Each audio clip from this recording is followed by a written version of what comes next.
సమాచారాన్ని ఒక ప్లేస్ నుంచి ఇంకో ప్లేస్కి, అంటే ఎమినేట్ అయిన స్థానం నుంచి లక్షిత ప్రజానీకానికి ఎవరినైతే ఉద్దేశించి ఆ వార్తలు చెప్పదలుచుకున్నామో, ఆ సమాచారం ఇవ్వదలుచుకున్నామో వాళ్ళకి చేర్చే ప్రక్రియ అంతా ఈ ప్రసార మాధ్యమాల నిత్యక్రియ.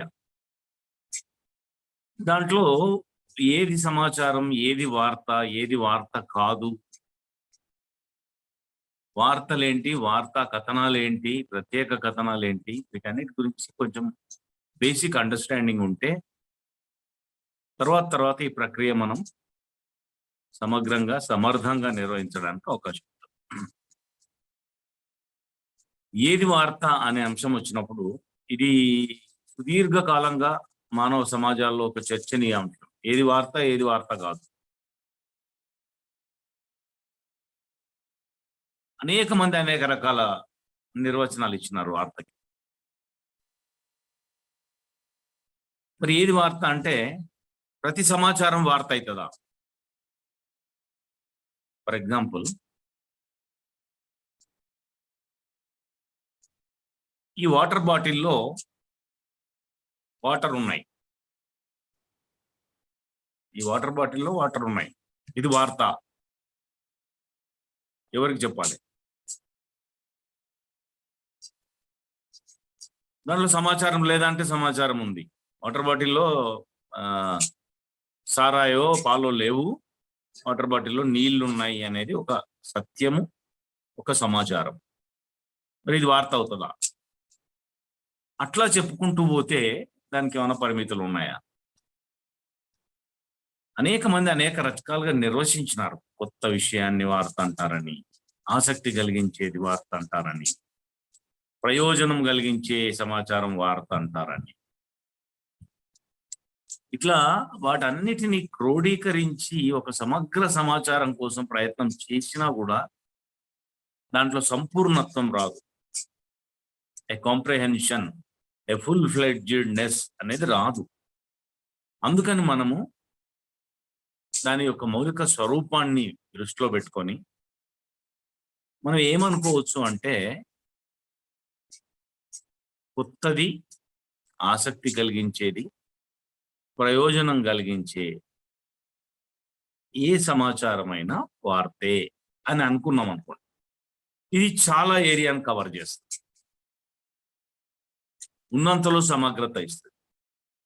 ఆసక్తి కలిగించడం అనేది కంపోనెంట్ వార్త, కొత్తదనం అనేది కంపోనెంట్.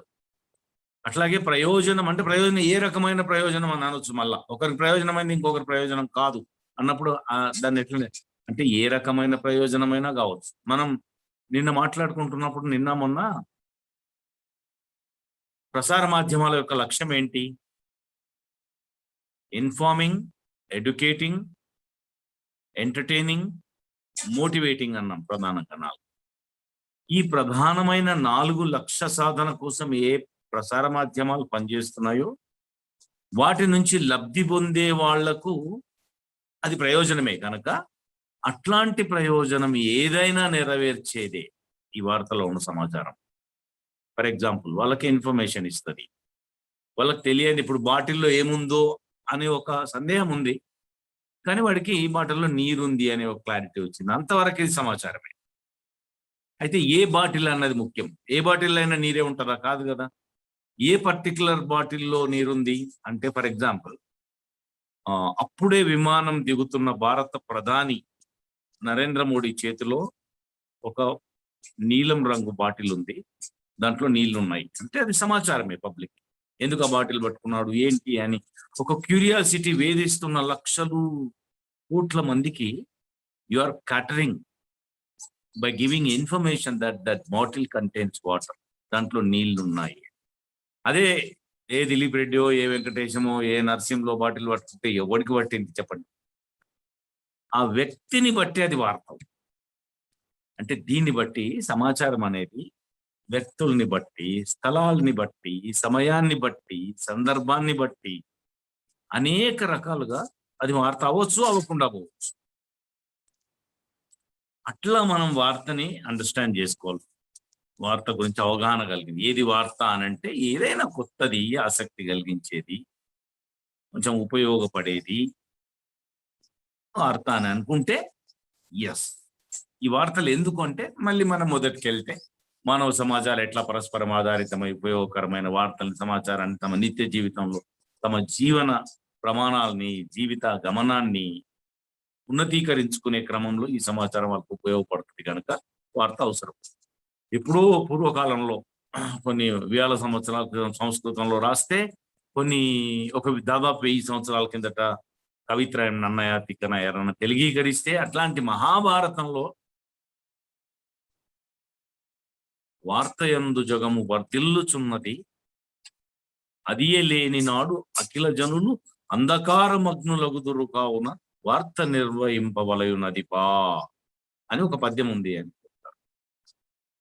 అంటే వార్తల వల్ల వెలుగు వస్తుంది, చీకటి తొలగిపోతుంది. అంటే అజ్ఞానం అనే అంధకారం తొలగిపోయి జ్ఞానం అనే వెలుగు వస్తుంది గనక ప్రజలు దానివల్ల ప్రయోజనం పొందుతారు. లేకపోతే అంధకారమగ్నులైపోతారు, చీకట్లోనే ఉండిపోతారు, అజ్ఞానం అనే చీకట్లోనే ఉండిపోతారు.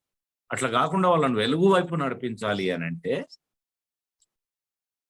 వాళ్ళకి వార్తలు అవసరం, వాళ్ళకి సమాచారం అవసరం, వాళ్ళ వివరాలు అవసరం, వాళ్ళకు ఎక్కడ ఏం జరిగింది, ఎట్లా ప్రయోజనం కలిగించింది, ఎట్లా నష్టం కలిగించింది, దాని నుంచి ఏం నేర్చుకోవచ్చు, దాన్ని మనం ఎట్లా అన్వయించుకోవచ్చు, మన జీవితాన్ని ఎట్లా మెరుగుపరచుకోవచ్చు, మన వృత్తికి ఎట్లా పనికొస్తుంది, మన చదువుకి ఎట్లా పనికొస్తుంది, రేపు ఉద్యోగం సంపాదించుకోవాలంటే ఎట్లా పనికొస్తుంది, వ్యవసాయం చేయాలంటే ఎట్లా, నా పంట దిగుబడిని అమ్ముకోవాలంటే ఏం చేయాలి, ఇట్లా ఒక్క రకం అని కాదు, మానవ జీవితానికి సంబంధించిన అనేక ప్రక్రియల్లో కూడా ఉపయోగపడే సమాచారమే వార్త రూపంలో వస్తుంది. కనుక వార్త నిర్వహించాలి.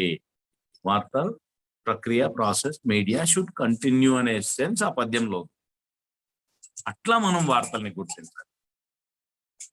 గుర్తించి వాటి ప్రాధాన్యతను బట్టి వాటి అవసరాన్ని బట్టి అది రీచ్ అయ్యే సెక్షన్స్ బట్టి దానికి తగినంత ప్రాధాన్యత ఇచ్చి దానికి అవసరమైన అదనపు సమాచారాన్ని జోడించి దాన్ని మనం ప్రజాబాహుళ్యంలోకి తీసుకుపోవాలి. అది మీడియం ఏదైనా సరే, that may be paper, that may be TV, that may be website, that may be any tool, any platform, అట్లా తీసుకెళ్లాల్సి ఉంటుంది వార్త. ఇది వ్యాస్ట్ సబ్జెక్ట్. నిజానికి బహుశా అందరు చేరిపోయి ఉంటారు ఇప్పటికి 10 నిమిషాలు దాటింది కనుక. Most of the participants for this lesson programme వచ్చి ఉంటారు. ఈ పత్రికలకి మ్యాగజైన్లకి వార్తా కథనాలని రాయడం అన్న ఫ్రేజ్ ఏదైతే ఉందో, this is a big topic. ఎంత పెద్దది అంటే నేను తక్కువలో 10 క్లాసులో 12 క్లాసుల్లోనూ మా పిల్లలకి చెప్తాను, జర్నలిజం స్కూల్లో పిల్లలకి చెప్తాను. దీన్ని ఒకటే క్లాస్లో చెప్పాలి అంటే కష్టం, కానీ అక్కడక్కడ తడుముతూ వెళ్ళిపోవచ్చు. ఇందాక మనం నిర్వచించుకున్నట్టు ఇది వార్త. మరి వార్తా కథనం అంటే ఏంటి అంటే, వార్తలు 2 రకాలుగా ఉంటాయి, వార్తలు అనేక రకాలుగా ఉంటాయి. దాంట్లో ఒక కైండ్ ఆఫ్ క్లాసిఫికేషన్, ఒక వర్గీకరణ ఏంటి అంటే సాఫ్ట్ న్యూస్, హార్డ్ న్యూస్ అంటారు. హార్డ్ న్యూస్ అంటే అప్పటికప్పుడు జరిగింది, డైరెక్ట్ న్యూస్, డైరెక్ట్ ఇన్ఫర్మేషన్, ఒక సంఘటనను, ఒక సమావేశము, ఒక సభను, ఒక దుర్ఘటనను, ఒక హత్యను, ఒక దోపిడీను, ఒక ప్రారంభోత్సవము, ఒక ప్రసంగము, ఇదంతా కూడా హార్డ్ న్యూస్. ఇవన్నీ వార్తలే. అయితే వాటికి అదనంగా జోడించి వివరణాత్మకంగా ఇచ్చే, అంటే దాని ముందు వెనకల్ని, దాని ప్రయోజనాల్ని, దాని ప్రభావాల్ని, దానివల్ల కలగబోయే పరిణామాల్ని, దాని నేపథ్యాన్ని, ఎందుకు ఆ పరిస్థితి వచ్చింది, ఏ అంశాలు ప్రభావితం చేస్తే ఈ కేబినెట్ ఏర్పడింది, ఈ కేబినెట్ కూర్పు వెనుక ఉన్న మతలబ్ ఏంటి, రేపొద్దు ఇప్పుడు ఏదో కమిటీ వేస్తే ఈ కమిటీ రేపు చేయబోయే పని ఏంటి, ఈ కమిటీ వల్ల సమాజానికి ఉపయోగం ఏంటి, ఈ కమిటీ ఇచ్చే నివేదిక ఏ రాగల పరిణామాలకి దారితీస్తుంది, ఇట్లాంటి అదనపు సమాచారాన్ని జోడించి ఇచ్చే వివరణాత్మకమైనదే కథనం. అది ప్రధానమైన వ్యత్యాసం వార్తకైనా వార్తా కథనానికైనా. మరి వార్తా కథనం అంటే అది ఎప్పుడో సంబంధించిందా, ఇప్పటికి సంబంధించిందా, దాంట్లో కూడా అనేక రకాలు ఉంటాయి. మళ్ళీ వార్తల ఆధారిత కథనాలు అనుకోండి. అంటే ఇవాళ ఒక సంఘటన జరిగింది, ఒక యాక్సిడెంట్ జరిగింది, అక్కడ ఒక ఒక క్రీడాకారుడు, ఒక సినిమా యాక్టర్, ఒక సెలబ్రిటీ, సమ్ సెలబ్రిటీ ఇంజ్యూర్ అయినాడు లేదా చచ్చిపోయినాడు.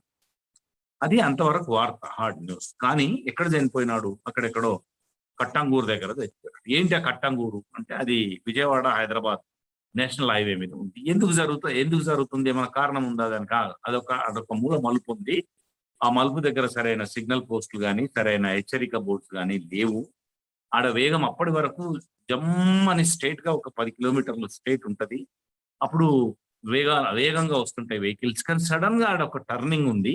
ఆ టర్న్ కూడా చాలా సాంకేతికంగా అట్లాంటి రోడ్ వేయకూడదు. కానీ వాళ్ళు ఎట్లా పొరపడ్డారో ఇంజనీర్లు ఆ మలుపు ఇచ్చినారు. అందుకని ఆపోజిట్ వస్తున్న వెహికల్ కంట్రోల్ అవడం కష్టం. అట్లా గత 6 మాసాల కాలంలో 11 యాక్సిడెంట్స్ అయినాయి. దాంట్లో ఒక 4-5 యాక్సిడెంట్స్‌లలో జనాలు బాగా చచ్చిపోయారు. ఇట్లా అనే వివిధ సమాచారం దానికి సంబంధించింది పోగు చేసి మనం ఆసక్తికరమైన కథనంగా జోడిస్తే అది దాని వెంటనే సేలబిలిటీ ఉంటుంది. దానికి ఆసక్తి ఉంటుంది జనాలకు. ఓహో! ఇక్కడ అమ్మా అందువల్ల ఈ ప్రమాదం జరిగిందా? అయ్యో! కొంచెం జాగ్రత్తగా ఉంటే బతికేవాడే. ఇట్లాంటియేవో మనుషులు వాళ్ళ వాళ్ళ తార్కిక జ్ఞానాన్ని బట్టి వాళ్ళు విశ్లేషించుకుంటారు. వాళ్ళు దాని నుంచి ఒక జ్ఞానాన్ని పొందుతారు. కొన్నిసార్లు మంచి అయితే తాదాత్మ్యం పొందుతారు, సంతృప్తి పొందుతారు. చెడు అయితే లిప్తపాటు బాధకు గురవుతారు. ఇవన్నీ మనుషుల భావోద్వేగాలని ప్రేరేపించేటట్టుగా ఉంటాయి కథలైన. దాంట్లో అనేక రకాలు ఉంటాయి. మానవాసక్తి కథనాలు ఉంటాయి, ఫాలో అప్ కథనాలు ఉంటాయి. గతంలో ఇచ్చినాయి, ఇప్పుడు ఇచ్చినాయి, ఇదివరకు జరిగిన సంఘటనకి ఇప్పుడు తాజా పరిణామం, తాజాగా ఏం జరిగింది, దాంట్లో కొత్త మలుపు ఏమొచ్చింది, అనేక రకాలు ఈ కథనాలు ఉంటాయి. వార్తలేమో ఇందాక మనం మాట్లాడుకున్నట్టే సంఘటనలు కావచ్చు, సభలు కావచ్చు, సమావేశాలు కావచ్చు, ఒక కొత్త నిర్ణయం కావచ్చు, ఒక విధాన నిర్ణయం, ఒక జీవో రావచ్చు, అట్లా ఒక జడ్జిమెంట్ రావచ్చు, ఒక తీర్పు రావచ్చు న్యాయపరమైన, ఒక క్రైమ్ జరగవచ్చు, ఒక హత్య జరగవచ్చు, అత్యాచారం జరగవచ్చు. ఇట్లాంటివన్నీ కూడా వార్తలే. ఆ వార్తలకు కొనసాగింపుగా ఇంకా వివరణాత్మకంగా ఇచ్చేవి, జ్ఞాన వృద్ధి చేసేవి, ఎంటర్టైన్ చేసేవి, అట్లాగే చైతన్యపరిచేవి కథనాలు. ఈ వార్తలు వార్త. మరి ఇవి ఇందాక మాట్లాడుతూ నేను అనేక రకాలని చెప్పినాను. Hard news, soft news. Soft news ఏవి అంటే ఇట్లాంటి కథనాలన్నీ సాఫ్ట్ న్యూస్ అవుతాయి. వానికి అర్జెన్సీ కానీ, వాటిలో అప్పటికప్పటి ఎలిమెంట్ కానీ ప్రధాన అంశం కాదు. దాన్ని ఆధారం చేసుకొని రాస్తారు. అవి సాఫ్ట్ స్టోరీస్. కర్టెన్ రైజర్ కావచ్చు. రేపు ఒక సమావేశం జరగబోతుందంటే అది ఏ సమావేశము, ఏ సభ, దాని వెనుక నేపథ్యం ఏంటి, ఎవరు లీడ్ చేస్తున్నారు, ఎందుకు ఆ సభ, కుల సమావేశం కావచ్చు, లేకుంటే ఒక ఉద్యోగుల సంఘం సమావేశం కావచ్చు, లేదు ఒక రాజకీయ పార్టీ సమావేశం కావచ్చు, లేదు ఒక యూత్ క్లబ్ వాళ్ళ సమావేశం కావచ్చు, లేదు ఒక రిలీజియస్ మత భేటీ కావచ్చు, సువార్త సభ కావచ్చు, ఏదైనా కావచ్చు. సభ, సమావేశాలు, పరిణామము. రేపు ఒక ఉత్సవం జరగబోతుంది, జాతర. ఎప్పుడు? శివరాత్రి, కోటప్పకొండ జాతర. ఏం జరుగుతుంది అక్కడ? జాతర గురించి మనం ముందే ఇస్తాం. ఇక్కడ ఏర్పాటు చేసినారు ప్రభుత్వము. శివునికి ఆరాధన జరుగుతుంది. శివరాత్రి దినమంతా జాగారం చేస్తారు. ముందు రోజు నుంచి భక్తులు వస్తారు. అక్కడ వచ్చి విడిది ఏర్పాటు చేసుకుంటారు. లేకుంటే ప్రభలు వస్తాయి. లేదు ఏడుపాయలు అంటే ఏడుపాయల్లో ఏం జరుగుతుంది? ఏదైనా ఒక రిలీజియస్ ఫెస్టివల్ జరిగితే కూడా మనం కథనం రాస్తాం ముందే, ఒక కర్టెన్ రైజర్. దరిపోయినాక ఫాలో అప్ రాస్తాం. సమ్మక్క సారక్క జాతర జరిగిందంటే ఏం జరిగింది, ఎన్ని లక్షల మంది వచ్చినారు, ఏం మంచి జరిగింది, ఏం చెడు జరిగింది, ఏమన్నా ఉపద్రవాలు జరిగినాయి, ఎవడన్నా నీళ్ళల్లో జంపన్న వాగులో ఎవడన్నా కొట్టుకుపోయిందా, ఇవన్నీ మనం ఫాలో అప్ స్టోరీస్. అట్లా హార్డ్ న్యూస్, సాఫ్ట్ న్యూస్ అనేది ఒక కేటగిరీ. ఇంకొక కేటగిరీ ఏంటంటే వార్తల యొక్క స్వరూపాన్ని బట్టి అది స్పాట్ న్యూసా అంటే అక్కడికక్కడ జరిగిన సంఘటన, లేదు అది ఫాలో అప్ న్యూసా ఎప్పుడో జరిగిన దాన్ని మనం ఇవాళ మళ్ళీ కొత్తగా ఏదైనా మలుపు తిరిగితే రాస్తున్నామా, లేదు అది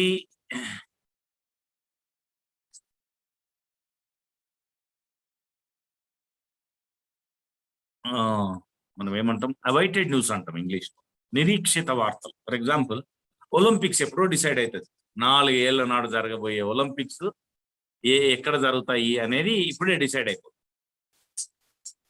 పలానా చోట జరుగుతుందంటే దానికి సంబంధించి ఒక ఉన్నత స్థాయి మీటింగ్ ఇవాళ ప్యారిస్ లో జరిగింది అంటే, లేదు దానికి సంబంధించిన గ్రౌండ్లు కొత్తగా ఒక 15 గ్రౌండ్స్ పెంచాలని కన్సర్న్ గవర్నమెంట్ డిసైడ్ చేసింది అంటే, ఇట్లా అయినాక కర్టెన్ రైజర్ మాత్రమే కాకుండా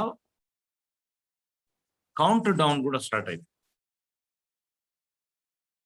డౌన్ ది లైన్ పలానా 20 రోజుల్లో ఒలింపిక్స్ స్టార్ట్ అయితే అంటే ఇవాళ నేటికి 19 రోజులు, 18 రోజులు, 17 రోజులు, 16 రోజులు అని రాస్తూనే ఉంటాం. అప్పుడు మనకి జరగబోయే ఈవెంట్కు సంబంధించిన మౌలికమైన ఏర్పాట్లతో పాటు, క్రీడాకారులు సంసిద్ధం అవడంతో పాటు, అక్కడ తీసుకుంటున్న జాగ్రత్తలతో పాటు, ఈసారి కొత్తగా యాడ్ అవుతున్న క్రీడలు, తొలగించబడుతున్న క్రీడలు, ఇట్లా అనేక విషయాలు మనకు ముందే ఈవెంట్ స్టార్ట్ అయ్యేటప్పటికే we will be flooded with lot of information. అవన్నీ కూడా అవైటెడ్ న్యూస్ లో జరగబోయే వాటి గురించి ఇట్లా పలు రకాలుగా వార్తలు. అయితే ఒకటి ఏంటంటే, వార్తలు రాసేటప్పుడు ఏ అంశాన్ని ప్రాతిపదికగా తీసుకోవాలి అని చాలా మంది జర్నలిస్టులకు డౌట్ ఉంటుంది. వృత్తిలో ఉన్న వాళ్ళకి, కొత్తగా వృత్తిలోకి వస్తున్న వాళ్ళకు కూడా వార్తని ఎట్లా గుర్తించాలి, వార్త లక్షణం ఏంటి, వార్త స్వభావం ఏంటి, వార్తలో ఉండే సమ్మిళిత అంశాలు ఏంటి, ingredients, what are the ingredients for a news item అని అంటారు. మనోళ్ళు పాత సంప్రదాయబద్ధంగా చెప్పే ఒక గొప్ప మాట ఏముందంటే 5W&H అని ఒక మాట చెప్తారు. 5W&H అంటే ఏంటి అంటే, 5W&H అంటే what, who, where, why, how. ఏం జరిగింది, ఎక్కడ జరిగింది, ఎప్పుడు జరిగింది, ఎందుకు జరిగింది, ఎవరున్నారు దానికి అనే ఒక మౌలికమైన అంశం అని అబ్స్ట్రాక్ట్ లాగా తీశారు. అనేక సంఘటనలను, వార్తల్ని సమగ్రంగా విశ్లేషించిన తర్వాత these are the common components as per the human curiosity and interest. మనిషి యొక్క ఆసక్తిని బట్టి ఒక వార్తలో ఈ ఎలిమెంట్స్ ఉండాలి, ఒకటి ఉండకపోవచ్చు, కానీ ఇవి ఉండాలి. ఏం జరిగింది అనేది ఒకటి, ఎప్పుడు జరిగింది ఒకటి, ఎక్కడ జరిగింది ఒకటి, ఎందుకు జరిగింది ఒకటి, ఎట్లా జరిగింది, దట్ ఈస్ హౌ, హెచ్. ఇది అనేక రకాలుగా రూపాంతరం చెందింది, అది వేరే విషయం. ఆ రిపోర్టింగ్ స్టైల్ మారింది, రిపోర్టింగ్ ఎలిమెంట్స్ లో ఉండే ప్రయారిటీస్ మారినాయి, రాసే తరహా మారింది. అంటే లీడ్, ఏది ముందు చెప్పాలి, ఏది తర్వాత చెప్పాలి, ఇట్లా over a period of time ఒక 150-200 సంవత్సరాల్లో దాంట్లో అనేక మార్పులు వచ్చినాయి. కానీ ఇది కాదనలేని మౌలిక సత్యం. ఓకే, ఇంతేనా వార్త అంటే? ఇవి ఉంటే వార్తనా, ఇవి లేకపోతే వార్త కాదా? తప్పది. స్థూలంగా ఇవి ఉండాలి, ఇవి లేకపోయినా కూడా వార్త అవుతుంది కొన్నిసార్లు. ఎవరో తెలియదు, ఒకరెవరో అక్కడ ఒక పెద్ద బ్యారెల్లో విషం కలిపిపోయినారు, ఆ నీళ్ళు తాగిన వాళ్ళంతా అస్వస్థత ఉన్నారు, సీరియస్ కండిషన్స్ లో హాస్పిటల్లో చేంజ్. మరి ఎవరు కలిపినారంటే ఎవడో తెలియదు, హూ అనేది లేదు, కానీ వార్త కాకుండా పోదు. వై తెలియదు చాలా సార్లు. వై అంటే ఎందుకు జరిగింది, ఎందుకు జరిగిందో జరిగింది. అట్లా ఇంకా వేరంటే జరిగి ఉంటాయి. ఒక్కొక్కసారి ఒక్కొక్క పరిణామం జరుగుతుంది, ఎక్కడో తెలియదు. ఇప్పుడు సైన్స్ అంటే బాగా డెవలప్ అయింది, ఈ సిస్మోగ్రాఫ్స్ వచ్చినాయి, ఎక్కడ భూకంపం జరిగిందో యాక్యురేట్ గా తెలుస్తుంది. ఒకప్పుడు తెలిసేది కాదు. ఇప్పుడు తుఫాన్లు కూడా ఎక్కడో 500-600 కిలోమీటర్ల లోపల సముద్ర అంతర్భాగం, అంటే సముద్రం విస్తరించిన భూమికి సుదూర ప్రాంతంలో 500 కిలోమీటర్ల దూరాన కూడా ఒక లో డిప్రెషన్ ఏర్పడితే, ఒక అల్ప పీడనం ఏర్పడితే, అది తుఫానుగా కన్వర్ట్ అయ్యే క్రమంలో తీరం వైపు ప్రయాణిస్తుంటే ఫలానా 540 కిలోమీటర్ల దూరంలో దాని కేంద్రక స్థానం ఉంది. ఇప్పుడు రాగల 48 గంటల్లో అది ఈశాన్య దిశగా ప్రయాణించి ఆంధ్ర ఒరిస్సా సరిహద్దులోని ఫలానా ప్రాంతంలో తీరం దాటబోతుంది ఎల్లుండి అని చెప్తే the scientific equipment, the assessment accuracy is such, ఒక కిలోమీటర్ 2 కిలోమీటర్ల తేడా కూడా లేకుండా 48 గంటల తర్వాత 540 కిలోమీటర్ల దూరంలో ఇప్పుడు ఉన్నది వచ్చి తీరాన్ని దాటుతుంది. దట్ ఈస్ శాటిలైట్ ఇమేజ్ అనండి, క్లైమేటిక్ కండిషన్ స్టడీ అనండి, అనేక రకాల ఎక్విప్మెంట్ వచ్చింది. ఇవాళ వాటన్నిటినీ ఇంటిగ్రేట్ చేసి వాళ్ళ సమాచారం తీసుకొస్తున్నారు. అట్లా కొన్నిసార్లు ఎక్కడ ఏమిటి ఏదైనా ఒక నిర్దిష్టమైన ప్రశ్న 1, 2కి సమాధానం లేకపోయినా అది వార్త కాకుండా పోదు, అది వార్తే అవుతుంది. అప్పుడు మన మూలంలోకి వెళ్ళిపోయి అది కొత్తదా, ఆసక్తి కలిగించేదా, ప్రయోజనం కలిగిస్తుందా, అట్లాంటి 1, 2 ఎలిమెంట్స్ ఉంటే చాలు. మరి ఈ వార్తలన్నీ ఎక్కడ దొరుకుతాయి? వార్త ఆధారాలు అంటాం మనం. Where we can get these all news? పలానా చోట్ల ఉంటాయంటే ఇప్పుడు ఎక్కడ దొరుకుతుందంటే అరే డిమార్ట్లోకి పోయి దొరుకుతుంది, రిలయన్స్ మార్ట్కి పోయి దొరుకుతుంది అంటే, అట్లా న్యూస్ ఎక్కడన్నా దొరుకుతాయి అంటే ఎవరైనా పోయి తీసుకొచ్చి టకా పేజీలు నింపేసి పేపర్ ఇచ్చేస్తారు. ఎక్కడ దొరుకుతాయి వార్తలు అంటే చాలా మంది చాలా రకాలుగా చెప్తారు. ఆల్ డిపార్ట్మెంట్స్ అంటారు, బీట్స్ ఉంటాయి కొన్ని అంటారు, క్రైమ్ అయితే పోలీస్ స్టేషన్లు, మార్చరీ సెంటర్లు, ఇట్లా కొన్ని చెప్తారు. వార్తలకి సోర్స్ ప్లేసెస్ ఎక్కడ దొరుకుతాయి వార్తలు అంటే, నా ఉద్దేశంలో సమస్త విశ్వము ఒక వార్తల ఖని. నువ్వెంత తవ్వుకుంటే అంత. అన్ని చోట్ల ఉంటాయి వార్తలు, అన్ని చోట్ల పరిణామాలు ఉంటాయి, అన్ని చోట్ల సంఘటనలు ఉంటాయి, అన్ని చోట్ల ఈవెంట్స్ నిర్వహించినప్పుడు ఈవెంట్స్ ఉంటాయి. అట్లా మొత్తం సమస్త ప్రపంచమే వార్తల ఖని. ఎప్పుడు ఎక్కడ ఏ రూపంలో వార్త వస్తుందో తెలియదు. కనుక మనం కాపెట్టుకొని ఉండడమే మన పని. We have to simply follow it. ఇంకొకటి, వార్త యొక్క లక్షణం ఏంటి, ఎట్లుండాలి అంటే దానికి అనేక నిర్వచనాలు ఉన్నాయి. కానీ మన అండర్స్టాండింగ్ కోసం, ఇప్పుడు గంటలో అయిపోవాలి కనుక మన అండర్స్టాండింగ్ కోసం ఒక 4 పారామీటర్స్ పెట్టుకుంటే వార్త ఎట్లా ఉండాలి అంటే, వార్త యొక్క స్వభావం, లక్షణం. ఫస్ట్ ఫండమెంటల్ థింగ్ ఏంటంటే ఖచ్చితత్వం ఉండాలి, దాంట్లో అక్యురసీ ఉండాలి. ఏదో ఈ వెంకటాపురంలోనో నరసాపురంలోనో జరిగిందట తప్పది. వెంకటాపురంలోనే ఉండాలి, లేదు నరసాపురంలోనే ఉండాలి. వెంకటాపురంలోనో నరసాపురంలోనో జరిగింది, లేకుంటే గజంన్నరనో ఉందట, నో, నడవదు. It must be accurate. అది జరిగింది అంటున్నారు, మళ్ళీ జరగలేదని కూడా అంటున్నారు. No, this is not news. జరగాలి, లేదు జరగొద్దు. పలానా మీటింగ్ అనుకున్నారు, చాలా మంది పోయినారు అక్కడికి, పలానా స్వామివారు వస్తారన్నారు, కానీ స్వామి రాలేదు, అంతే. వచ్చిందో రాలేదో తెలియదు, వార్త కాదు. So the accuracy must be there. గజం ఇటు గజం అటు అంటే నడవదు, ఖచ్చితంగా ఉండాలి. వార్తను ఎట్లా ప్రజెంట్ చేస్తామంటే మళ్ళీ brevity, that is also very important. క్లుప్తత, దాన్ని మళ్ళీ టన్నులు రాస్తాను, వైశంపాయనుడు జనమేజయునికి నారాయణుడు ఆర్య, అదంతా నడవదు. ఇక్కడ క్లుప్తంగా ఉండాలి, విషయ ప్రాధాన్యతతోటి ఉండాలి. Brevity is very important in news. కొంతమంది రాస్తారు, విషయం రానే రాదిగా పోతూనే ఉంటది. అది ఇంకెక్కడన్నా ఆసక్తికరమైన సాహితీ ప్రక్రియల్లో పనికి వస్తుందేమో కానీ న్యూస్లో పనికిరాదు. న్యూస్లో బ్రీవిటీ ఉండాలి. బ్రీవిటీ గురించి ఒక గొప్ప మాట చెప్తాం. A news item must be like a short skirt of girl.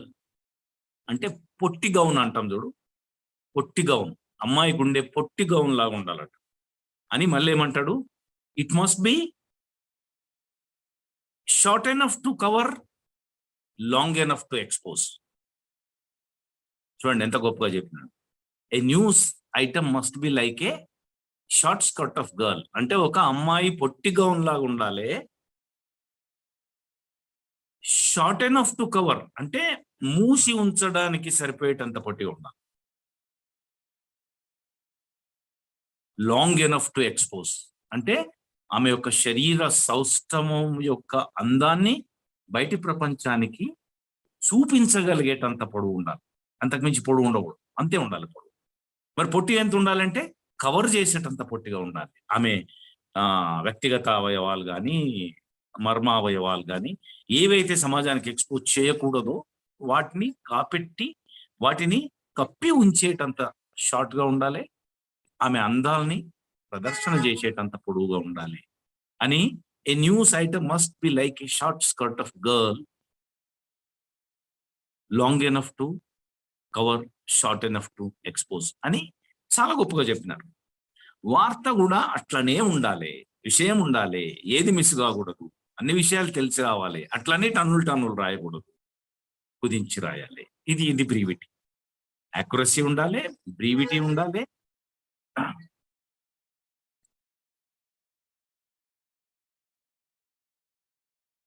జనరల్గా మనం చాలాసార్లు వృత్తిపరంగా బాగా రాణించి వృత్తిపరంగా బాగా ప్రగతి సాధించినటువంటి ఒక పత్రికలో వచ్చే వార్తకి అప్పుడప్పుడే మొదలుపెట్టినా, లేకుంటే అంత వృత్తి ప్రమాణాలు లేని, లేకుంటే నిపుణులైన వాళ్ళు లేని సాదాసీదాగా నడిపించే ఒక పత్రికలో వార్తని కంపేర్ చేసేసినప్పుడు మనకు కొట్టొచ్చినట్టుగా అనిపిస్తుంది. దాన్ని ఏం చెప్పదలుచుకున్నాడు రా వీడు, అర్థం కాదు. అది ప్రధాన పత్రికల్లో కూడా కొన్ని వార్తలు రాసేవాడి నైపుణ్యం పొరబడితే ఏందో చెప్పదలుచుకుంటాడు, స్పష్టత ఉండదు. Clarity is very important. Accuracy, brevity, clarity అంటే స్పష్టంగా ఉండాలి. నువ్వేం చెప్పదలుచుకున్నావు.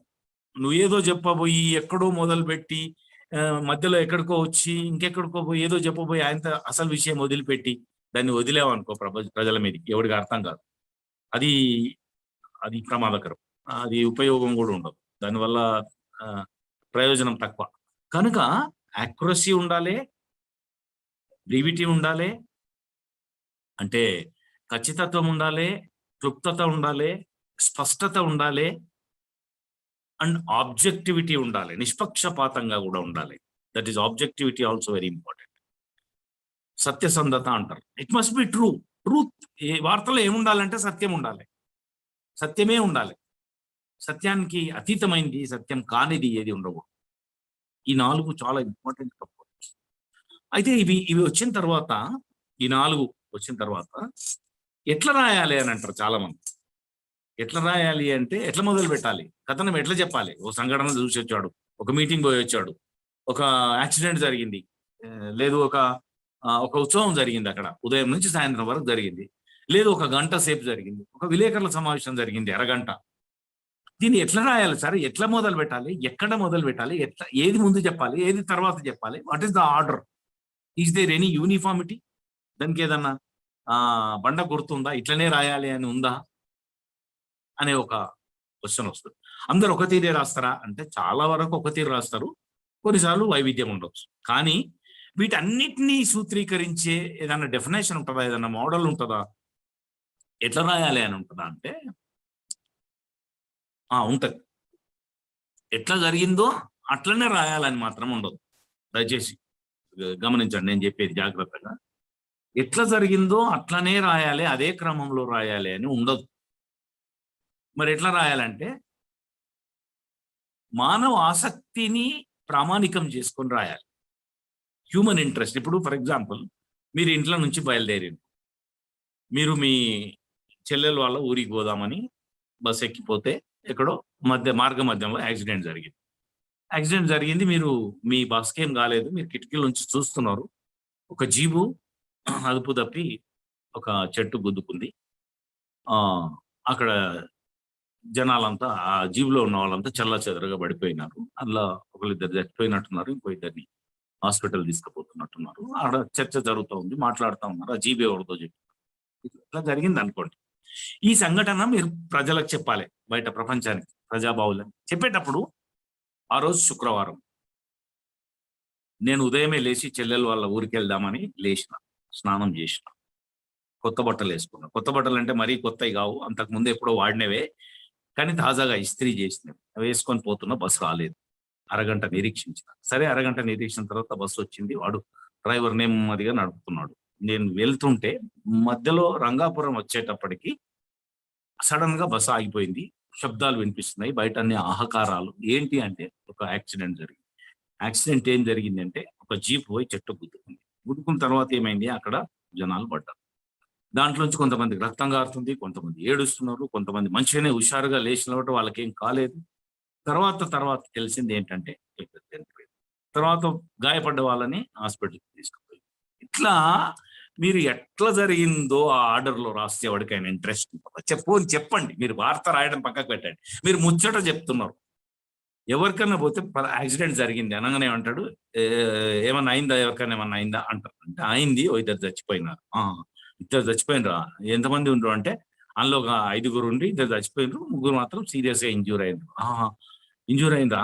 రంగాపురంకి ఏముంటది దగ్గర? లేదు. రంగాపురం నుంచి టౌన్ ఆహ్, సంగారెడ్డి టౌన్‌కి తీసుకుపోయిండ్రు. హాస్పిటల్ తీసుకుపోయిండ్రు. వాళ్ళు కూడా అందులో కూడా ఒకటి ప్రమాదం ఉందట. ఎవరిదో జీప్ పలానా వెంకటేశం అని బిజినెస్ చేస్తాడు ఆయనది. ఇట్లా హ్యూమన్ క్యూరియాసిటీ ఏ విషయాలు తెలుసుకోవాలనిపిస్తది? ఎవరు ఏం ఏం జరిగింది యాక్సిడెంట్? ఏమైంది? ఇద్దరు చచ్చిపోయినరు. ఏమైనా గాయపడ్డారా? ఎవరిది వెహికల్? ఎందుకు జరిగింది?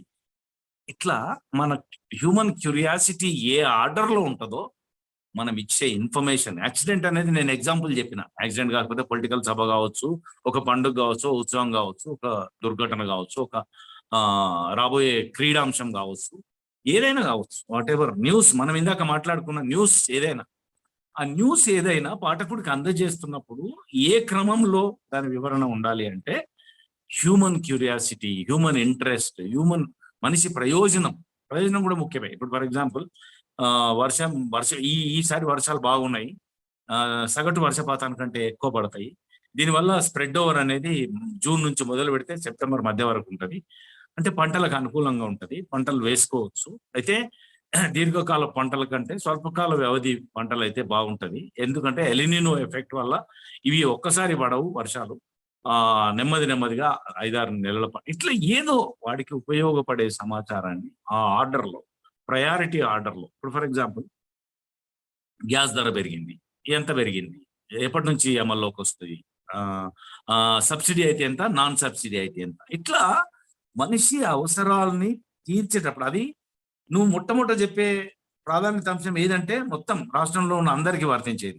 ఆ తర్వాత ఒక సెక్షన్ ఆఫ్ పీపుల్‌కి వర్తించేది. తర్వాత సబ్సిడీ ఉన్న వాళ్ళకి మాత్రమే వర్తించేది. ఆ తర్వాత సబ్సిడీ ఉన్న వాళ్ళల్లో గూడా అర్బన్‌లో ఉన్న వాళ్ళకి వర్తించేది. తర్వాత రూరల్‌కు గూడా వర్తించేది. ఇట్లా ఆ యొక్క వార్త ప్రాధాన్యత, దాన్ని రిసీవ్ చేసుకునే వాళ్ళ సంఖ్య, వాళ్ళ ఇంట్రెస్టు, వాళ్ళ ప్రయోజనం ఇట్లాంటి అంశాలను పరిగణలోకి తీసుకొని ఏది ప్రాధాన్యమో దాంతో ఇన్వర్టెడ్ పిరమిడ్ అంటారు. అంటే తిరగేసిన పిరమిడ్. పిరమిడ్ ఎట్లా ఉంటది? కింద బేస్ వెడల్పుగా ఉండి పైన సన్నగా ఉంటది. దాన్ని తిరిగేస్తే విశాలంగా ఉండే భాగం పైకొస్తది. సన్నగా ఉండే భాగం. అంటే most important aspect should come first and less important should come in the last. అట్లా ఆ ఆర్డర్‌లో తీసుకెళ్ళాలి. అట్లాగే ఇది ఆర్డర్ ఎట్లా రాస్తామని. ఇది మరి పత్రికలకు రాసేది ఒక తీరే ఉంటదా? మళ్ళా మ్యాగజైన్‌లకు రాసేది ఒక తీరే ఉంటదా? ఒక ప్రధాన స్రవంతి పత్రికలో పనిచేసేవాడు రాసే పని ఎట్లుండాలి? ఒక టీవీకి రాసేటప్పుడు ఎట్లుండాలి? ఒక వెబ్‌సైట్‌కి రాసేటప్పుడు ఎట్లుండాలి? దాంట్లో అనేక వైవిధ్యాలు ఉన్నాయి. మనకి నాకు సమయం అనుమతించదు గానీ, మీకు సూచాయిగా చెప్తాను. ఒక పర్ఫెక్ట్ జర్నలిస్టు సమర్థవంతంగా రాయాలి అంటే, దాన్ని వృత్తిగా చేసుకుంటున్నప్పుడు ఒక 10 కమాండ్‌మెంట్స్ అనదగ్గ లక్షణాలు కొన్నుంటాయి. ఒక 10 అవి పుణికిపుచ్చుకుంటే గనక చాలా సమర్థవంతమైన జర్నలిస్ట్‌గా రాణించడానికి ఆస్కారం ఉంటది. ఆ 10 చెప్తాను మీకు. అది 10కి 10 క్లాసులు అవసరమైతాయి గానీ నేను అవి ఏమిటో చెప్తాను. ఒకటి విషయ పరిజ్ఞానం ఉండాలి. జర్నలిస్ట్ అయ్యబడే వాడికి రాసేటప్పుడు ఏం రాస్తావు అంటే, నీకు ఏం రాయాలన్నా నీకు విషయ పరిజ్ఞానం ఉండాలి. లేకుండా నువ్వు రాయలేవు. అది ఏదైనా గాని ఒక సైన్సా, లేకుంటే ఒక క్రైమా, లేకుంటే ఒక ఆహ్, మానవాసక్తికర కథనం రాయాలన్నా, లేదు ఒక డిపార్ట్‌మెంట్ గురించి రాయాలన్నా, ఒక రాజకీయ పార్టీ పరిణామ క్రమం రాయాలన్నా, నువ్వు ఏది రాయాలన్నా, అరే నీకే తెలియనప్పుడు నువ్వు ఇంకోనికి ఏం చెప్తావయ్యా? బేసిక్ ఇష్యూ అది. మనకు మనం ప్రశ్నించుకోవాలి. మనం ఎవరికైనా ఏదైనా చెప్పాలంటే మనకు తెలియాలి కదా ఫస్ట్. అందుకని విషయ పరిజ్ఞానం ఉండాలి. First thing. విషయ పరిజ్ఞానం తర్వాత భాష ఉండాలి. లాంగ్వేజ్. నువ్వు ఏ భాషలో చెప్పదలుచుకున్నావు? ఇంగ్లీషా? తెలుగా? తెలుగైతే నువ్వు భాష అనేది లేకుండా నువ్వు చెప్పలేవు. అది టీవీకి లైవ్ ఇచ్చేటప్పుడు మైక్ పట్టుకొని చెప్పడమైనా, లేదు రాయడమైనా, లేకుంటే వెబ్సైట్కి ఒకవైపు నుంచి విజువల్ వెళ్తా ఉంటుంది, ఇంకొక వైపు నుంచి మనం దాని మీద వ్యాఖ్యానం చేస్తూ ఉండాలన్నా, ఏదైనా నీకు భాష రావాలి, భాష మీద పట్టు ఉండాలి. అది ఇంగ్లీష్ కానీ, తెలుగు కానీ, ఇంకోటి కానీ ఏ మాధ్యమంలో పనిచేస్తున్నావో, ఏ భాషా మాధ్యమంలో పనిచేస్తున్నావో ఆ భాష మీద నీకు సమగ్రమైన పట్టు ఉండాలి. తర్వాత మూడోది ముఖ్యమైనది విషయ పరిజ్ఞానము, భాష తర్వాత కమ్యూనికేషన్ స్కిల్ ఉండాలి. నువ్వు ఎట్లా ఎక్స్ప్రెస్ చేస్తున్నావు, నువ్వు ఎట్లా కమ్యూనికేట్, అవతల వానికి రీచ్ అవ్వాలంటే అవతలి వాడి స్థాయి కూడా నువ్వు గ్రహించాలి. వానికి ఇది ఎక్కదా ఎక్కదా. నువ్వు ఒక సెమినార్ లో పోయి వల్గర్ భాష మాట్లాడలేవు. నువ్వు ఒక కామన్ జనపదాలలోకి వెళ్ళి నువ్వు రిచ్ లాంగ్వేజ్ పండిత భాష మాట్లాడలేవు. నువ్వు అక్కడ భాషను మార్చుకోవాలి, నీ శైలి మార్చుకోవాలి, నీ ఎక్స్ప్రెషన్ మార్చుకోవాలి, నీ టూల్స్ అన్నిటినీ మార్చుకోవాల్సి వస్తుంది వాళ్ళ రిసెప్షన్ లెవెల్స్ని బట్టి, వాళ్ళు గ్రహించే స్థాయిని బట్టి. అందుకని నీకు కమ్యూనికేషన్ స్కిల్ ఉండాలి. ఎంత ఎఫెక్టివ్గా చెప్పినావు, వానికి ఎంత హత్తుకునేలాగా చెప్పినావు. అందుకని ఇప్పుడు అనేక ఈ జనమాధ్యమాలలో మాస్ కమ్యూనికేషన్లో సినిమా ద్వారా ఒకరికి అర్థమవుతుంది, టీవీ ద్వారా ఒకరికి అర్థమవుతుంది, నాటకం వేస్తే ఒకరికి అర్థమవుతుంది, లేదు బుర్రకథ చెప్తే ఒకరికి అర్థమవుతుంది. ఇట్లా అర్థం కావడంలో ఉన్న అనేక స్థాయిలనే రిసెప్షన్ ఆఫ్ కమ్యూనికేషన్ అంటారు. అట్లానే నువ్వు కమ్యూనికేషన్లో కూడా వైవిధ్యం ఉండాలి. నీకు ప్రసరణ, భావ ప్రసరణ నైపుణ్యం ఉండాలి, విషయ పరిజ్ఞానం ఉండాలి, భాష ఉండాలి, భావ ప్రసరణ నైపుణ్యం ఉండాలి, విశ్లేషణ సామర్థ్యం ఉండాలి. ఒక సంఘటన రాగానే దాన్ని విశ్లేషించగలగాలి. నువ్వు ఇది ఏంది, ఎందుకు జరిగింది, దీని నేపథ్యం ఏంటి, గతంలో ఎప్పుడు జరిగింది, ఇప్పుడే ఎందుకు జరిగింది, ఇట్లా దీనివల్ల ఎవరికి నష్టం, ఎవరికి ప్రయోజనం, అట్లా నువ్వు దాన్ని సమగ్రంగా విశ్లేషించగలిగిన సామర్థ్యం జర్నలిస్ట్కి ఉండాలి. ఉంటేనే ఏదైనా రాయగలుగుతాడు, ఏదైనా చెప్పగలుగుతాడు. విశ్లేషణ సామర్థ్యం. ఇంకొకటి క్రిటికల్ అప్రోచ్ ఉండాలి. అంటే నీకు ఏది పడితే అది అవునంటే అవును, ఎద్ది ఇనింది అంటే దూడను కట్టేరా ఫస్ట్ అని చెప్తాడు వీడు. దూడను కట్టేయడం ఏంటి, విన్నది ఏంది నువ్వు, ఎద్ది ఇనింది అంటే ఎద్దు ఈంతదా, అరే బుద్ధి జ్ఞానం ఉందా నీకు, సరిగ్గా చూడు, ఎద్ది ఇనడం ఏంటి అని అనగలగాలి. దాన్ని క్రిటికల్ అప్రోచ్ అంటారు. విమర్శన దృష్టి ఉండాలి. లేకుంటే నువ్వు ఎవడో ఏదో చెప్పినాడంటే తీసుకొచ్చి పోస్ట్ మ్యాన్ ఉత్తరాలు తీసుకొస్తాడు చూడు, జర్నలిస్ట్ కాదు. Journalist is not a post man to just bring a letter. హిందీలో రాసిందా, ఇంగ్లీష్ రాసిందా, తెలుగులో రాసిందా, పెద్దగా రాసిందా, చిన్నగా రాసిందా, ఒక పిల్లగాడు తొందరపడి అడ్రస్ రాసినాక వాళ్ళ నాయన విషయం రాయకుండా పెట్టి భోజనానికి వెళ్ళిపోతే ఈ పిల్లగాడు తీసుకొచ్చి డబ్బులు వేసిండా, దాంట్లో ఏం కంటెంట్ లేకుండా వచ్చింది. You are not a postman, you are a reporter. నువ్వు హేతుబద్ధంగా ఆలోచించాలి. దానికి శాంక్టిటీ, మనం ఇందాక మాట్లాడుకున్నట్టు ఆబ్జెక్టివిటీ ఉందా, అక్యురసీ ఉందా, దాంట్లో ఖచ్చితత్వం ఉందా. అది ఎకరం ఉంది నా దగ్గర, నేను ఇంత పంట తీసిన 10 లక్షలు వచ్చింది అంటే ఎకరంలో 10 లక్షలు ఎట్లా వచ్చింది, సాధ్యమా? వీటన్నింటిని కొంచెం క్రిటికల్ క్వశ్చన్ వేసుకోవాలి. మనమే రీడర్లో పరకాయ ప్రవేశం చేయాలి. రేపొద్దున ఈ వార్త పబ్లిక్లోకి వెళ్తే మనకి ఏమైనా డౌట్లు వస్తాయా, ఆ డౌట్లు మనకు రావాలి. దీంట్లో సాధ్యాసాధ్యాల గురించి వాడికి అనుమానం వస్తుంది కదా, అంటే ఆ అనుమానం ముందే మనకు రావాలి. మనం నివృత్తి చేసుకున్నాక మనం రాస్తాం. దాన్ని critical approach. That is also very important. భాష కావాలి, విషయ పరిజ్ఞానం కావాలి, భాష కావాలి, ప్రసరణ నైపుణ్యం కావాలి, విశ్లేషణ సామర్థ్యం కావాలి, క్రిటికల్ అప్రోచ్, విమర్శన దృష్టి కూడా ఉండాలి. ఇవి నైపుణ్యాలకు సంబంధించినవి, సాఫ్ట్ స్కిల్స్. ఇవన్నీ ఇంకా సాఫ్ట్ స్కిల్సే కాక కొన్ని నిబద్ధత పరమైనవి. మన ప్రొఫెషన్ పట్ల నిబద్ధత ఉండాలి. ఏదో ప్రభుత్వ ఉద్యోగం చేస్తారు, 10 గంటలకు వచ్చిండు, 5 గంటలకు వెళ్ళిపోయినాం అంటే వెళ్ళిపోయినా, అట్లా ఉండదు. This is a mission. మేము 1996లో ఢిల్లీ వెళ్ళినప్పుడు స్టడీ టూర్ లో leader of opposition Atal Bihari Vajpayee తోటి కూర్చున్నాం, ఒక 9 మంది విద్యార్థులమే. We sat for 1 hour with him. చాలా విషయాలు మాట్లాడినాడు. ఆయన చెప్పినాడు, journalism is not a job, it is a profession, వృత్తి. ఇప్పుడు ఉద్యోగానికి వృత్తికి చాలా తేడా ఉంది. వృత్తి అంటే చీరలు నేస్తాడా, వడ్రంగం చేస్తాడా, లేకుంటే కర్రు కాలుస్తాడా, లేకుంటే ఒక కడవ తయారు చేస్తాడా కళాత్మకంగా, కుండ, లేదు చెట్టెక్కి కళ్ళు గీస్తాడా, ఇవన్నీ వృత్తులే. వృత్తి సాధారణ ఉద్యోగానికి వృత్తి చాలా తేడా ఉంటుంది. ఇంకా ఆయన ఇంకొక మాట ముందుకు వెళ్ళినాడు, it is not a job, it is a profession, more than profession it is a mission అన్నాడు ఆయన Vajpayee. More than profession it is a mission. Mission అంటే మనం ఒక ఉద్యమ స్ఫూర్తితో నిర్వహించాల్సింది జర్నలిజం. కనుక జర్నలిజంలో నీకు నిబద్ధత ఉండాలి, కమిట్మెంట్ ఉండాలి. That is also very important. That's 6th point. 7th ఏంటంటే ఆరోగ్యం ముఖ్యం. నువ్వు జర్నలిస్ట్ అంటే ఒక రోజుతో అయిపోయే పని కాదు, ఇది continuous one.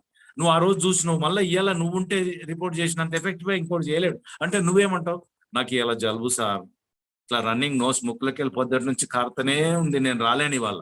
No, nothing doing. You have to be fit always, round the clock, 24 hours, 24/7, 30/1 every month and every year.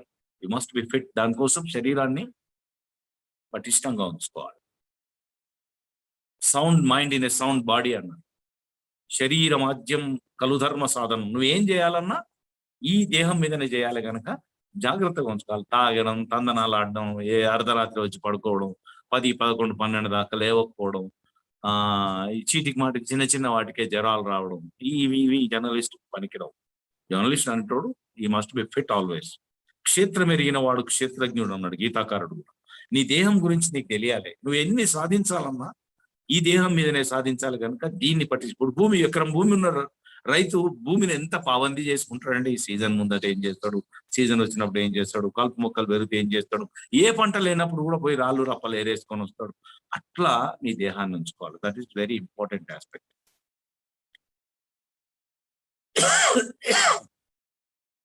తర్వాత సమయ పాలన చాలా ఇంపార్టెంట్ అండి. మన వాళ్ళు పట్టించుకోరు.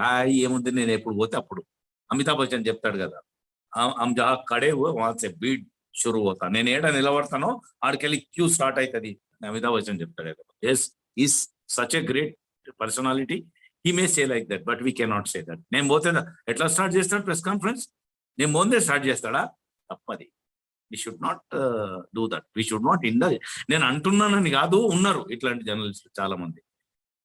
అట్లా వద్దు. నీ వెనకాల ఉన్న పెద్ద బిల్డింగ్ చూపించి, ఇంత పెద్ద బిల్డింగ్, ఇంత పెద్ద సాక్షి, ఇంత పెద్ద ఈనాడు లెక్క చేయడావాడు, నేను పోతేనే ప్రెస్ కాన్ఫరెన్స్ స్టార్ట్ కావాలి. తప్పది. ఎవరు ఇంటర్వ్యూ అడుగుతావు, 9 గంటలకు రమ్మంటాడు, నువ్వు వెళ్ళడమే 10 గంటలకు పోతే ఒక్కొక్కసారి మనమే నష్టపోతాము ఉంటారు. ఎట్లా అంటే ఎవరో 9 గంటలకు టైం ఇస్తాడండి, నీకున్న ప్రాక్సిమిటీ, నీకున్న సంబంధం దృష్ట్యా 9 గంటలకు రండి, నేను ఎయిర్పోర్ట్కి వెళ్ళిపోయేది ఉంది 10 గంటలకు అని. మీరు 9:45 ఆయన ఇంటికి పోయారు. అప్పటికే ఆంధ్రజ్యోతి ఆయన వచ్చిండు, నువ్వు ఈనాడుకి రిపోర్ట్ చేస్తున్నావు, లేదు సాక్షికి రిపోర్ట్ చేస్తున్నావు. ఈనాడు ఆయన వచ్చిండు, సరిగ్గా క్యాచ్ చేసుకున్నాడు, ఇంటర్వ్యూ తీసుకున్నాడు, పోయింది. నేనేమో సారీ అండి నేను బయలుదేరుతున్నా, ఇగో నాకు టైం లేదు. You miss, you will score.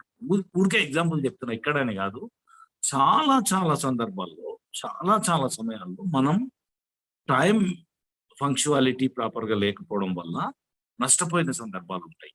అది మనం నష్టం అంటే ఏంది, మన పాఠకులకి, మన ప్రజలకి, మనం ఎవరికైతే సర్వీస్ చేయదలుచుకున్నామో వాళ్ళకి నష్టం జరుగుతుంది కనుక సమయ పాలన అనేది చాలా ఇంపార్టెంట్. ఈ 8 ఆస్పెక్ట్స్ మీరు వినండి. విషయ పరిజ్ఞానము, భాష, కమ్యూనికేషన్ స్కిల్, భావ ప్రసరణ నైపుణ్యము, విశ్లేషణ సామర్థ్యము, క్రిటికల్ అప్రోచ్, విమర్శన దృష్టి, అలాగే శరీర పటుత్వం కలిగి ఉండడం, నిబద్ధత, వృత్తి పట్ల నిబద్ధత కలిగి ఉండడం, ఈ సమయ పాలన ఉండడం. ఇంకొకటి ఏంటంటే జర్నలిస్టిక్ పర్సెప్షన్. నిన్న ఏదో సందర్భం వస్తే నేను మాట్లాడుతూ చెప్పిన, జర్నలిస్ట్ అనబడేవాడు కొన్ని మౌలికమైన విషయాల పట్ల సందేహాలకు అతీతమైన దృఢమైన అభిప్రాయాలు కలిగి ఉండాలి. వాటిలో మళ్ళీ ఇంకా కొత్త క్వశ్చన్స్ రావు. ఎస్, ఇట్లా పేదల పట్ల, పేదలు ఎప్పుడు ఈ వ్యవస్థలో నష్టపోతుంటారు అనేది ఒక చారిత్రక సత్యమైనప్పుడు ఎంతో కొంత పేదలకు ఉపయోగపడే విధంగా వ్యవస్థలన్నీ పనిచేయాలి అని ఒక దృఢ అభిప్రాయం మనకు ఉండాలి. దాంట్లో మార్పు ఉండదు. ఇక ఒక ఊళ్ళోకి వెళ్ళినప్పుడు సడన్ గా ఈ ఊరి పేదలైతే వేరు, ఇంకో ఊరి పేదలైతే వేరు అట్లా ఉండదు. దాన్ని జర్నలిస్టిక్ పర్సెప్షన్ అంటారు. అది సమాజ హితంలో ఏర్పడుతుంది జర్నలిస్ట్. వాటిలో మార్పు ఉండదు. ఇక ఎవరు ప్రభావితం చేయలేరు వాటిని. అట్లాంటి జర్నలిస్టిక్ పర్సెప్షన్ ఉండాలి. ఇక 10వది, చిట్ట చివరిది, వెరీ వెరీ ఇంపార్టెంట్, నీ రాతని ప్రభావితం చేసేది, ఇవన్నీ ప్రభావితం చేసేటి మన యొక్క రాత నైపుణ్యాన్ని. అదేంటి అంటే ఆబ్జెక్టివిటీ ఉండాలి. అది మన చుట్టమా, మన బంధువా, మనకు తెలిసిన వాళ్ళ పార్టీ, మన కులపొల్లదా, మన ఊరి వ్యవహారమా? No, nothing. You must be truthful, 100% truth. సత్యమే అంతిమం, సత్యమే ప్రామాణికం. సత్యసంధత అంటారు దాన్ని, ఆబ్జెక్టివిటీ అంటాం, న్యూట్రాలిటీ అంటాం, పక్షపాతం లేనితనం అంటాం, నిష్పాక్షికత అంటాం. అది ఉండాలి. That is the most important. పూలదండలు దారం లాగా this unites every skill of 9. ఇందాక మనం మాట్లాడిన 9 లక్షణాలని కూడా సూత్రబద్ధం చేసేది ఆబ్జెక్టివిటీ కనుక ఇది ఉండాలి. ఇదంతా కూడా పత్రికలకు రాసేది.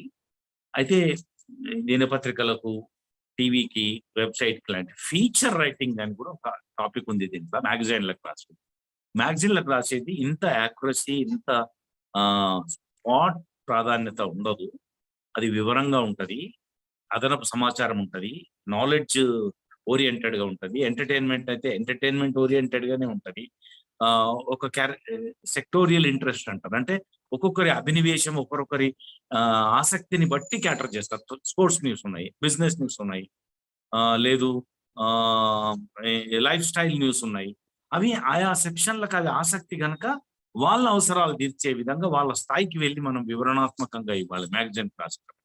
ఎందుకంటే ఇప్పుడు మామూలు సాధారణ పాఠకుడికి ఒక దినపత్రిక చదివే సాధారణ పాఠకుడికి ఫ్యాషన్స్ గురించి ఎంత లిమిటెడ్‌గా అవసరం, ఒక పారాగ్రాఫ్, 2 పారాగ్రాఫ్‌లు చెప్తే చాలు.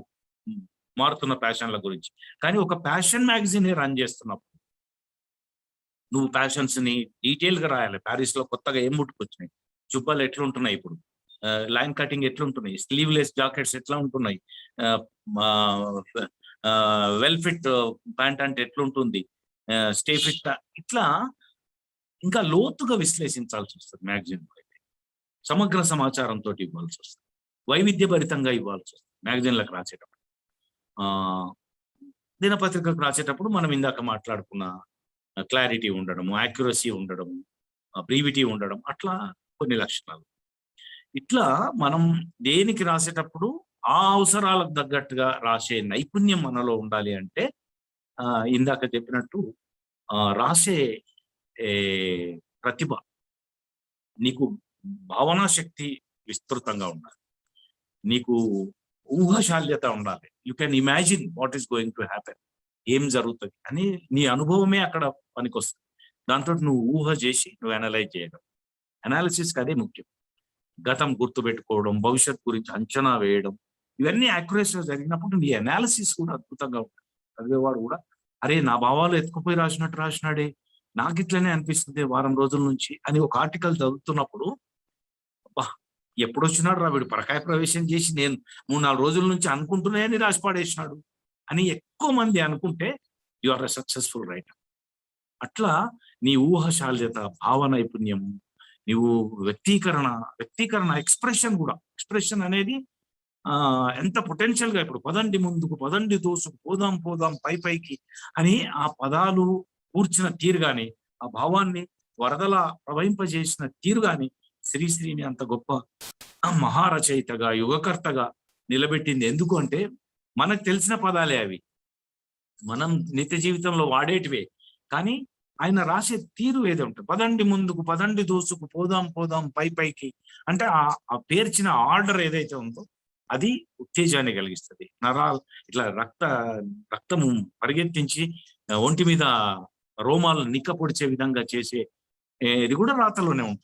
రాత రాణించాలి అంటే అది వార్త గాని, వార్తా కథనం గాని, ఆహ్, ఆహ్, స్పీచర్ గాని, ఎక్స్‌క్లూజివ్ గాని, హ్యూమన్ ఇంట్రెస్టింగ్ గాని, పరిశోధనాత్మక కథనం గాని, వివరణాత్మక వ్యాసం గాని, ఏదైనా ప్రసార మాధ్యమాలకు రాస్తున్నాము అంటే అది ప్రభావవంతంగా ఉండాలి. It must give impact on reader. పాఠకుడి మీద ప్రభావం చూపెట్టాలి. అట్లా రాయాలి అంటే రైటింగ్ స్కిల్ ఎప్పుడు డెవలప్ అయితది? చదివితే డెవలప్. బాగా చదవాలి. బాగా చదవాలి. విస్తారంగా చదవాలి. అన్‌లిమిటెడ్‌గా చదవాలి. చదవట్లేదు. మన రీడింగ్ హ్యాబిట్స్ అన్నీ పోతున్నాయి. ఇవాళ జర్నలిస్టులు కూడా ఏది చదవట్ల. ఏదో టీవీ చూస్తున్నారు. అది ఇది తీసుకొచ్చి రాసేస్తున్నారు. అందుకే దాంట్లో చోగా ఉంటుంది తప్ప ఒక ఇంచును మించిన లోతుకెళ్ళట్లేదు. పైపైన అంతే. మరి చదివేవాడికి కూడా ఏ ఆసక్తి కలగదు దాంట్లో. దాంట్లో కొత్త నాలెడ్జ్ కూడా రాదు. ఎందుకంటే నువ్వు ఎప్పుడు బాగా రాయగలుగుతావు? ఎప్పుడు సమర్థంగా రాయగలుగుతావు? అంటే నువ్వు బాగా చదివి ఉంటే రాయగలవు. మరి చదవడం అలవాటు తప్పిపోయింది సార్. నేను చదవలేకపోతున్నా సార్. ఒకప్పుడు నేను బాగా చదివేవాడిని గానీ ఇప్పుడు నేనేం చదువుతలేను. చదవకపోవడం వల్లనే నేను మంచిగా రాయలేకపోతున్నాను అన్న జర్నలిస్టులను చాలా మందిని చూసాను నేను. అయితే ఈ చదవడానికి, ఈ చదివేయడం ద్వారా నాలెడ్జ్‌ని సంపాదించడానికి 3 టెక్నిక్స్ ఉన్నాయి. అవి చెప్పి ముగిస్తాను నేను. ఆ 3 బాగా గుర్తుపెట్టుకోండి. 1, 2, 3. ఆ 3 ఏంటి అంటే బాగా చదివి విషయ పరిజ్ఞానం తెలుసుకొని, బాగా నాలెడ్జ్ సంపాదించి, ఆ చదవడం ద్వారా అనేకులు రాసిన వైవిధ్యమైన భావనా శక్తి, వైవిధ్యభరితమైన ఊహశాల్యత, వైవిధ్యభరితమైన అభివ్యక్తి, ఎక్స్ప్రెషన్, ఇవన్నీ మనం ఆకలింపు చేసుకొని మళ్ళీ మనం రాతలో కూడా దాన్ని రిఫ్లెక్ట్ చేసి మనం ప్రభావవంతంగా రాయాలి అంటే ఈ చదవడం విషయంలో మీరు చెప్తానన్న 3 టెక్నిక్స్ ఏంటి అని అంటే, ఒకటోది చదవడం, రెండోది చదవటం, మూడోది చదవటం. చదువుతూనే ఉండండి, చదివితే వస్తుంది, దానికి పరిమితులు లేవు. అట్లా చదివితే రాయగలుగుతున్నాం. Effective writer is a more effective reader. So ferocious reader he can definitely write good. ప్రత్యేక స్కిల్స్ వేరే ఉంటాయి, కానీ సాధారణంగా మంచిగా రాయాలి అంటే నువ్వు మంచిగా చదివి, బాగా చదివి ఉండాలి. నేను కోర్సులు డిగ్రీలు అంటలేను. ఏ కోర్సులు డిగ్రీ లేక ఇంటర్మీడియట్ 10th డ్రాప్ అవుట్ లో కూడా మహాద్భుతంగా పుస్తకాలు పుస్తకాలు చదివి ప్రపంచాన్ని సమగ్రంగా అర్థం చేసుకున్న వాళ్ళు చాలా మంది ఉన్నారు.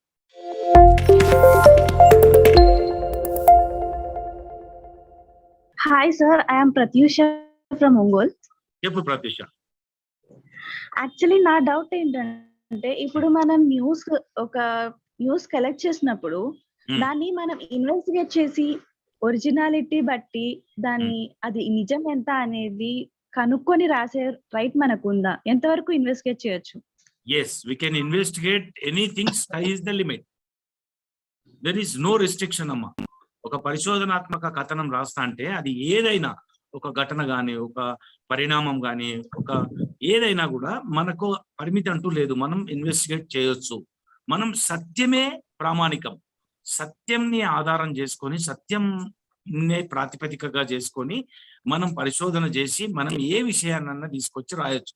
అయితే రాసేటప్పుడు అది సత్య నిరూపితం కానిది, సత్యానికి దూరమైంది, భావనతో ఆధారపడ్డది, ఊహతోటి ఆధారపడ్డది, అది ఎక్కువ మంది చెప్పినారు కనుక నేను నమ్మాను అని రాసేది, అవి నిలబడదు. అవి రేపొద్దుగల challenge in the court of law if somebody challenges, దాన్ని మనం ఎవరైనా నిలదీస్తే అది నిలబడదు అంటే అట్లాంటివి రాయకూడదు. మనం రాసేది ఏదైనా ఏ కాల పరీక్షకైనా నిలబడగలిగేటంత సత్యం అయితే మనం పరిశోధిస్తే, దానికి తగ్గ ఆధారాలు ఉంటే, వాటిని కూడా మనం సేకరిస్తే, వీటిని మనం అక్కడే చెప్పగలిగితే అది ఒక గొప్ప ఇన్వెస్టిగేటివ్ కథనం అవుతుంది. మనం అనేక స్కాండల్స్, బోఫోర్స్ స్కామ్ కానివ్వండి, యూరియా స్కామ్ కానివ్వండి, కొన్ని బాబాలు చేస్తున్న నిర్వాకాల విషయంలో కానివ్వండి, ఒక అవినీతి గురించి కానీ, ఒక స్కాండల్ గురించి కానీ అనేక పరిశోధనాత్మక కథనాలు వచ్చినాయి. అవన్నీ కూడా ఇగో ఇట్లాంటి స్వేచ్ఛాయుత వాతావరణంలో పరిమితులు ఏముండాయేమో మనం చేసుకోవచ్చు. సపోజ్ ఇప్పుడు మనం ఇన్వెస్టిగేషన్ చేస్తున్న ఒక మ్యాటర్ కాన్ఫిడెన్షియల్ కానీ లేదా సెన్సిటివ్ కానీ అయి ఉంటే దాని జోలి మనం వెళ్ళవచ్చు. దానికి కాన్ఫిడెన్షియాలిటీ అని ఏముండదు, కానీ కొన్ని ప్రత్యేక సందర్భాల్లో మనం రాయకూడని విషయాలు ఉంటాయి. ఏంటంటే అది రాయడం వల్ల దేశ భద్రతకు, దేశ సమగ్రతకు, దేశ సార్వభౌమాధికారానికి భంగం కలుగుతుంది అనుకుంటే, ఒక నేర దర్యాప్తులో ఒక కేసు ఇన్వెస్టిగేషన్ జరుగుతున్నప్పుడు మనం ఆ వివరాలు వెల్లడించడం వల్ల అది నేర దర్యాప్తుకు భంగం కలిగిస్తుంది అనుకుంటేనో మనం రాయకూడదు. ఫర్ ఎగ్జాంపుల్, ఒక కేసు ఇన్వెస్టిగేషన్ జరుగుతుంది, ఫలానా నిందితుడు ఫలానా చోట ఉన్నట్టుగా సూచాయగా ఒక దర్యాప్తు సంస్థకు తెలిసింది. వాళ్ళు ఒక చిన్న టీంని ఏర్పాటు చేసి వాని ఆచూకీని పట్టుకోండి అని అక్కడికి పంపించిండ్రు. అది నీకున్న వృత్తి నైపుణ్యం వల్ల, నీకున్న పోలీస్ కనెక్షన్స్ వల్ల అక్కడ అట్లా ఒక టీం కాన్స్టిట్యూట్ చేసినట్టు ఆ ఊరి పరిసరాల్లో అంత ఘాతుకం చేసినటువంటి నిందితుడు తిరుగుతున్నట్టుగా నీకు తెలిసింది అని నువ్వు వచ్చి పేపర్లో గబగబా రాసి పాడేసి నా ఇన్వెస్టిగేషన్ రిపోర్ట్ ఇది అనకూడదు. ఎందుకంటే వాడు నిందితుడు, సమాజానికి కూడా వాడు ద్రోహే, ఒక క్రైమ్ చేసినాడు, ఈనియస్ క్రైమ్. వాడిని పట్టుకునే క్రమంలో ఉన్నారు, వాడు అక్కడ ఉన్నాడని కొన్ని అనుమానాలు ఉన్నాయి. ఒక టీం పోయి రహస్యంగా పనిచేస్తుంది. నువ్వు అలా రాయడం వల్ల వానికి సంబంధించిన వాడు ఆ పేపర్ చదవడం వల్లనో వాడు ఆ ప్రాంతం నుంచి ఇక్కడికి ఓహో టీం వస్తుంది అని తెలుసుకొని అక్కడి నుంచి గాయబైపోయే ప్రమాదము, అది దర్యాప్తుకు భంగం కలిగించే, నేను ఒక ఉదాహరణ చెప్తున్నా, దర్యాప్తుకు భంగం కలిగించే ఆస్కారం ఉంటుంది కనుక అటువంటివి రాయకూడదని మనకు విధి నిషేధాలు ఉంటాయి కొన్ని. అవి మనకు ఎప్పటికప్పుడు ప్రెస్ కౌన్సిల్ వాళ్ళు కానీ లేకుంటే డిఫరెంట్ సెట్ ఆఫ్ ఏజెన్సీస్ ఉన్నాయి, అవి మనకు సూచిస్తూ ఉంటాయి. వాటి ప్రకారం ఏది చేయొచ్చో ఏది చేయకూడదు, ఆ పరిమితులు తప్ప ఒక వాస్తవాన్ని మరుగుపరిచే విషయాలు వేటికి మనం ఆందోళన చెందాల్సిన అవసరం లేదు. ఎస్, మనం తీసుకురావచ్చు. మీరన్న కాన్ఫిడెన్షియాలిటీ, సీక్రసీ అవి మనం తెలుసుకోవచ్చు, పరిమితులు ఏముండవు. మళ్ళీ రాసేటప్పుడు మాత్రం జాగ్రత్తగా ఎంతవరకు రాయాలో అంతవరకే రాయాలి, అంతకు మించి మనం రాయకూడదు, వాటిని బయట పెట్టకూడదు. అవి ఏంటో కూడా తెలుస్తాయి సందర్భాన్ని బట్టి, మీరు ఇన్వెస్టిగేట్ చేస్తున్న అంశాన్ని బట్టి దాంట్లో కాన్ఫిడెన్షియల్ ఏంటి, సీక్రెట్ ఏంటి అని వెరీ లిమిటెడ్ అమ్మా. అది 5% మించి ఉండదు. 95% మాత్రం మనకు స్వేచ్ఛ ఉంటుంది, పోయి ఏ సమాచారం అన్నా తీసుకొచ్చుకోవచ్చు. ఇది ప్రజలకు ఉపయోగపడుతుంది అనుకున్నప్పుడు ఏ నిషేధాలు వర్తించవు, ఇవ్వాల్సిందే. Morning sir. Good morning sir. Sir నా పేరు మల్లికార్జున్ సార్. చెప్పండి సార్. ఏం లేదు సార్, నేను కొంత ఇన్ఫర్మేషన్ కోసము ఒక అధికారిని అడిగాను సార్, ఇవ్వలేదు. అయితే నేను సమాచార హక్కు చట్టం కింద ఒక జర్నలిస్ట్ గా నాకు అడగడానికి ఆస్కారం ఉందా? అయితే ఒకటి, సమాచార హక్కు చట్టంలో ఉన్న గొప్పతనం ఏంటంటే ఏ పౌరుడైనా, దేశంలో ఉన్న ఏ పౌరుడైనా ఏ సమాచారం అయినా అడగొచ్చు. అయితే జర్నలిస్ట్ గా ప్రత్యేకమైన రైట్ ఏమి ఉండదు. ఒక సాధారణ పౌరుడిగా ఉండే హక్కే జర్నలిస్ట్ కూడా ఉంటది. నువ్వు జర్నలిస్టు కాకపోయినా కూడా ఆర్టీఐ దరఖాస్తు పెట్టొచ్చు, అడగొచ్చు, సమాచారం పొందొచ్చు, తేడా ఏం లేదు. Okay sir, thank you sir. చాలా వరకు సమాచారం ఇవ్వడం లేదు.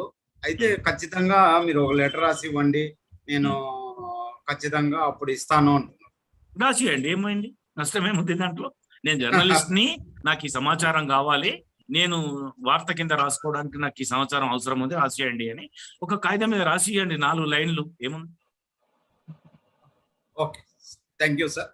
సార్ నమస్కారం సార్. చెప్పండి సార్. నా పేరు శ్రీనివాస్ సార్, నేను నెల్లూరు నుంచి మాట్లాడుతున్నాను. చెప్పండి శ్రీనివాస్ గారు. సార్ సార్ మీరు చాలా బాగా ఎక్స్ప్లెయిన్ చేస్తున్నారు, thank you so much for that. Welcome. Yeah, so sir ఇప్పుడు మనం ఒక వార్త రాస్తున్నప్పుడు ఆ కంటెంట్ మామూలుగా ఒక మిత్రుడిని అడిగాను, మేము 5-6 పేజీలు రాస్తే గానీ మాకు 5 లైన్లు డిస్ప్లే కాదు, ఐ మీన్ పబ్లిష్ కాదు. మీరు కూడా ఒకసారి నేను ప్రజాభిప్రాయ సేకరణలో ఎలక్షన్ గురించి నేను ఒక ఆర్టికల్ రాశానండి Eenadu. So what they did is like I have written 1.5 page. Okay. 5 lines of script they published on that particular one. Okay. So how it is like ఎలాగా దాన్ని ఎడిట్ చేస్తారు, how it is అనేది అంటే ఒకటండి, ఇప్పుడు editing classes కూడా ఉన్నాయి మీకు, దాంట్లో వాళ్ళు చెప్తారు ఎడిటింగ్ లో ఏది చెత్త అంతా ఎట్లా వదిలేసేయాలి. ఇప్పుడు మీకు పైనాపిల్ కోసేటప్పుడు వాడు చూస్తారు కదా మీరు, లేకుంటే పనస పండు తీసేటప్పుడు చూస్తారు కదా, అట్లా అదంతా తీసేసి ఏది విషయమో అట్లా.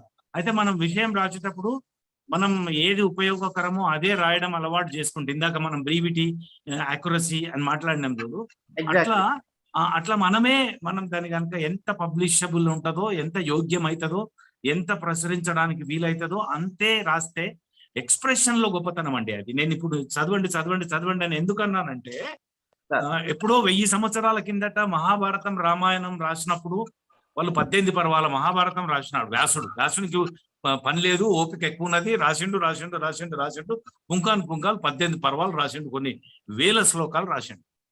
అదే రామాయణాన్ని కూడా వాల్మీకి రాసిండు. కట్టే కొట్టే తెచ్చే అన్నాడు రామాయణాన్ని ఎవరో ఒక లైన్ లో చెప్పమంటే. కట్టే అంటే వారధి కట్టిండు, కొట్టే అంటే రావణుని కొట్టేసిండు, తెచ్చే అంటే ఎత్తుకపోయిన సీతను మళ్ళీ అయోధ్యకు తెచ్చిండు, అయిపోయింది రామాయణం.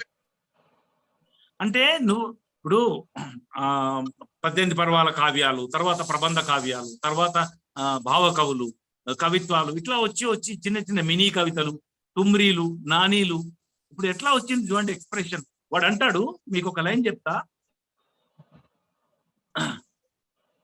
అతని చేలో పండిన పత్తి సరిగ్గా ఉరితాడుకు సరిపోయింది.